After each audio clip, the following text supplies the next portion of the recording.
పరిశుద్ధ గ్రంథం నుండి ఈ పరిశుద్ధ దినమునకు మొదటి పాఠముగా పాత నిబంధన గ్రంథం నుండి నిర్గమాకాండము 24వ అధ్యాయం 3వ వచనం నుండి 11వ వచనంలో దేవుని వాక్యం చదవగా వింటారు.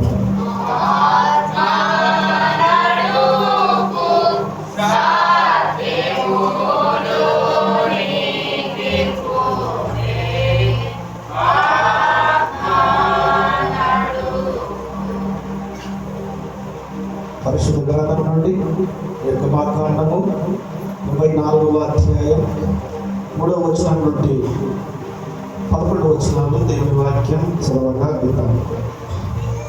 మోషే వచ్చి యెహోవా మాటలన్నిటినీ విధులన్నిటినీ ప్రజలతో వివరించ చెప్పారు.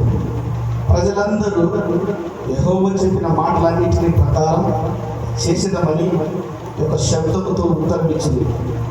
మరియు మోషే యెహోవా మాటలన్నిటిని రాసి ఉదయమందు లేచి ఆ కొండ దిగువ బలిపీఠమును ఇశ్రాయేలు 12 గోత్రముల చొప్పున 12 స్తంభములను కట్టి ఇశ్రాయేలులో యవనస్తులను పంపగా వారు దహన బలులు అర్పించి యెహోవాకు సమాధాన బలులుగా కోడెలను వధించింది.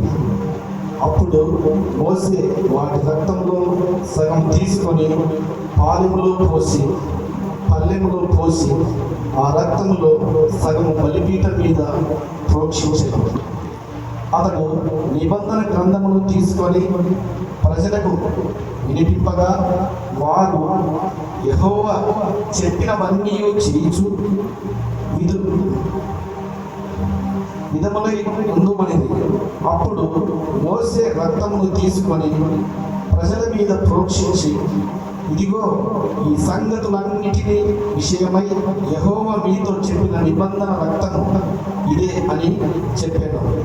తరువాత మోసే అహరోను, నదాబు, అబీహాము ఇశ్రాయేలుల పెద్దలలో 70 మంది ఎక్కిపోయి ఇశ్రాయేలుల దేవుణ్ణి చూచింది.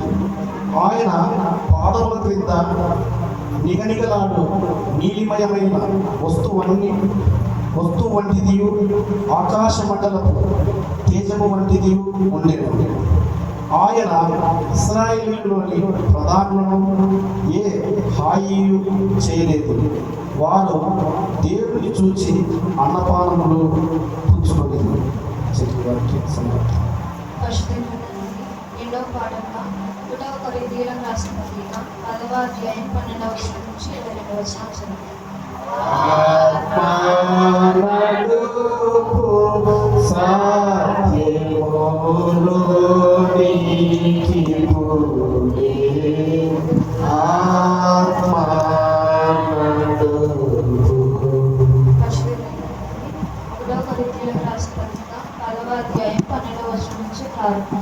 తాను నిలుచుచున్నానని తలంచుకున్నవాడు పడుకున్నట్లు జాగ్రత్తగా చూసుకునేవాడు. సాధారణంగా మనుషులకు కలుగు శోధన తప్ప మరి ఏది నీకు సంభవింపలేదు. దేవుడు నమ్మదగిన వాడు. మీరు సహింపగలిగినంత కంటే ఎక్కువగా ఆయన మిమ్మల్ని శోధింపబడనీయడు. అంతేకాదు, సహింపగలుగుటకు ఆయన శోధనతో కూడా తప్పించుకుని మార్గములను కలుగజేయడు. కాబట్టి నా ప్రియులారా, విగ్రహారాధనకు దూరంగా పాల్గొని బుద్ధిమంతులతో మాట్లాడినట్లు మీతో మాట్లాడుచున్నాను. నేను తప్ప సంగతిని మీరే ఆలోచించుకుని మనము దీవించు ఆశీర్వాదించినప్పుడు పాత్రలోనిది త్రాగుట క్రీస్తు రక్తములో పాలు పుంజుకున్నట్టయే కదా. మనము విరుచు రొట్టె తినుట క్రీస్తు శరీరంలో పాలు పుంజుకున్నట్టయే కదా. మనము అందరము ఆయన ఒకటే రొట్టెలో పాలు పుంజుకుంటున్నాము. రొట్టె ఒకటే కనుక అనేకమైన మనము ఒక శరీరమై ఉన్నాము. శరీర ప్రకారమైన ఇశ్రాయేలు చూడండి, బలి అర్పించిన వాటిని వారు బలిపీఠముతో పాలువారు కారా. ఇక నేను చెప్పినదేమి విగ్రహాలములో ఏమైనా ఉన్నది అయినను విగ్రహములలో ఏమైనా ఉన్నది అయినను చెప్పేదనా? లేదు. కానీ అన్యజనులు అర్పించు బలులు దేవునికి కాదు. దయ్యములకే అర్పించుచున్నారని చెప్పుచున్నాను. మీరు దయ్యములతో పాలువారుట నాకు ఇష్టం లేదు. మీరు ప్రభు పాత్రలోనిది దయ్యముల పాత్రలోనిది కూడా తాగనేరరు. ప్రభు బల్ల మీద ఉన్నదానిలోను దయ్యముల బల్ల మీద ఉన్నదానిలో కూడా పాల్పొందలేరరు. ప్రభువునకు రోషము పుట్టించడమా? ఆయన కంటే మనము బలవంతులము. వినిపించు.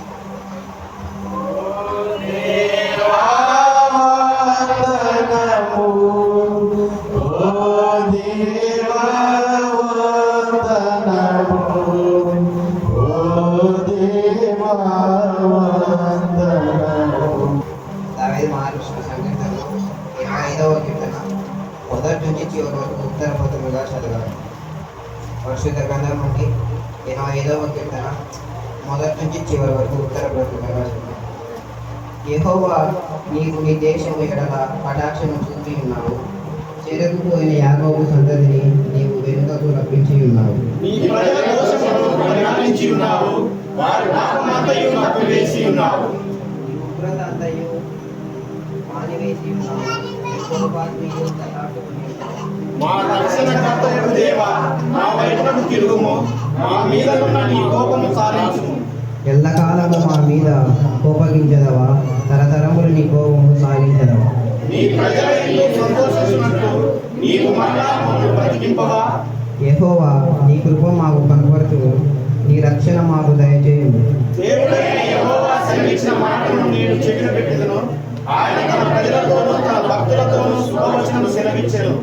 వారు మరలా కొట్టి నిన్ను కాకుందురుగాక. మన దేశములో మహిమ నివసించినట్లు ఆయన రక్షణ ఆయనకు భయపడు వారికి సమీపముగా ఉన్నది. కృపా సత్యములు కలుసుకున్నవి, నీతి సమాధానములు ఒకదానినొకటి ముద్దు పెట్టుకున్నవి. భూమిలో నుండి సత్యము వెలుచును, ఆకాశంలో నుండి నీతి పారదూచును. యెహోవా ఉత్తమమైన దానిని అనుసరించును, మన భూమి దాని ఫలమిచ్చును. నీతి ఆయన అడుగులు నడుచును, ఆయన అడుగుజాడల్లో అది నడుచును. తండ్రి కుమార శుద్ధాత్మకును దగు స్తుతి మహిమలు కల్గుగాక. ఆదిని నిప్పుడు నెల్లప్పుడు నైనట్లు యుగములనౌనామెన్. తండ్రి కుమార శుద్ధాత్మకును తగు స్తుతి మహిమలు కల్గుగామెన్. పరిశుద్ధ గ్రంథం నుండి మత్తయి సువార్త 5వ అధ్యాయం 23వ వచనం నుంచి 26వ వచనం చదువుతుంది. కావున నీవు బలిపీఠమునొద్ద అర్పణమును అర్పించుచుండగా నీ మీద నీ సహోదరునికి విరోధమేమైనదో కలదని అక్కడ నీకు జ్ఞాపకము వచ్చిన ఎడల అక్కడ బలిపీఠము ఎదుటనే నీ అర్పణము విడిచిపెట్టి మొదట వెళ్ళి నీ సహోదరునితో సమాధానపడము. అటు తరువాత వచ్చి నీ అర్పణము నర్పుము. నీ ప్రతివాదితో నీవును త్రోవలో ఉండగానే త్వరగా వానితో సమాధానపడము. లేని ఎడల ఒకవేళ నీ ప్రతివాది నిన్ను న్యాయాధిపతికి అప్పగించును, న్యాయాధిపతి నిన్ను బంట్రౌతుకు అప్పగించును. అంతటా నీవు చెరసాలలో వేయబడుదువు. కడపటి కాసు చెల్లించు వరకు అక్కడ నుండి నీవు వెలుపలికి రానేరవని నీతో నిశ్చయముగా చెప్పుచున్నాను. ఈ కొద్ది వాక్యం దేవుడు దీవించుకుంటాడు. ఓ క్రీస్తు స్తోత్రములు, ఓ క్రీస్తు స్తోత్రములు, ఓ క్రీస్తు స్తోత్రములు.